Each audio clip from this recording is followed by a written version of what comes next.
কাল সকালে ঈদ, তাই আজকে চলে আসলাম আলিফ রাফির চুল কাটাতে হিল সাইডে। জামাইকার হিল সাইডে রয়েছে অনেক সুন্দর সুন্দর বাংলাদেশিদের দোকান, যেখানে খুব সুন্দর করে চুল কাটে। তাই আলিফ রাফির চুল কাটতে চলে আসলাম সেলুনে। এখানে আলিফের চুলটা দেখেন কত সুন্দর করে কেটেছে। আলিফ তো ভীষণ খুশি, সে এত সুন্দর করে একটা হেয়ার কাট দিয়েছে এই জন্য। আর এখন রাফির পালা। রাফি চুল কাটতেই দিতে চায় না, বাট দুই সাইড দিয়ে তার একটু সুন্দর করে কেটে দিয়েছে।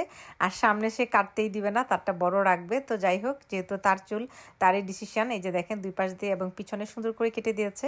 খুবই সুন্দর হয়েছে রাফির হেয়ার কাটটাও। এখন আমরা যাব বাসায়, কিন্তু যাওয়ার পথে তো যেতে পারছি না। হাই রে ভিড় চাঁদ রাতের মধ্যে। দেখেন সবাই মেহেদি দিচ্ছে, শপিং করছে, এত এত মানুষ আর মানুষ যে হাঁটতে পারছি না। খুবই খুবই আনন্দ লাগছে চাঁদ রাতে এরকম ঘুরতে এসে। দেখেন কি পরিমাণ ভিড়, আর একদম মনে হচ্ছে বাংলাদেশ। সবাই রাস্তার মধ্যে জামা কাপড়, বাংলাদেশি সকল ধরনের প্রোডাক্ট, তারপর মেহেদি এগুলো নিয়ে বসেছে। ঝাল মুড়ি যে যার মতো করে, যা এক্সপার্ট তাই নিয়ে বসেছে। এবং পুরা রাস্তাটা জুড়ে শুধু মেলা আর মেলা, মনে হচ্ছে যে কোনো মেলাতে চলে এসেছি। খুব খুব ভালো লাগছে। বাংলাদেশের কথা খুব মনে পড়ছে। বাংলাদেশে থাকলে হয়তো বা এরকমই চাঁদ রাতে অনেক বেশি আনন্দ করতাম।